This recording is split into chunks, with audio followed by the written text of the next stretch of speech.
کہ اگر لوگوں نے قرآن کے سمجھنے کو ضروری نہ سمجھ کر کے صرف تلاوت پر اکتفا کر لیا تو پھر دین کا ایک بڑا حصہ ضائع ہو جائے گا، ایک بڑا حصہ ضائع ہو جائے گا۔ حضرت عبداللہ ابن عمر رضی اللہ تعالیٰ عنہ کے بارے میں آتا ہے، وہ خود فرماتے ہیں کہ میں نے سورہ بقرہ 8 سال میں یاد کی ہے۔ کتنے سال میں؟ 8 سال میں۔ ماشاءاللہ ہمارے جو تیز بچے ہوتے ہیں 6 مہینے میں، 3 مہینے میں، 1 سال میں، 1.5 سال میں، 2 سال میں پورا قرآن یاد کر لیتے ہیں۔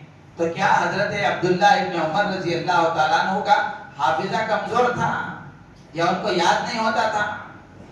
کیوں 8 سال لگے ان کو سورہ بقرہ کی یاد کرنے میں؟ وہ خود بتاتے ہیں کہ سورہ بقرہ انہوں نے کیسے یاد کی۔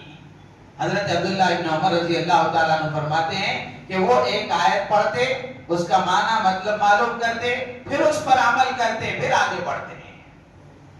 تو یہ طریقہ تھا ان کے یاد کرنے کا، جس کے نتیجے میں ان کو 8 سال لگے۔ تو اس لیے میرے عزیز و دوست و بزرگوں، کہنے کی بات یہی ہے کہ قرآن کو سمجھنے کی ہم کوشش کریں، قرآن کو سمجھنے کی ہم کوشش کریں، کسی ترجمہ قرآن کی مدد سے، کسی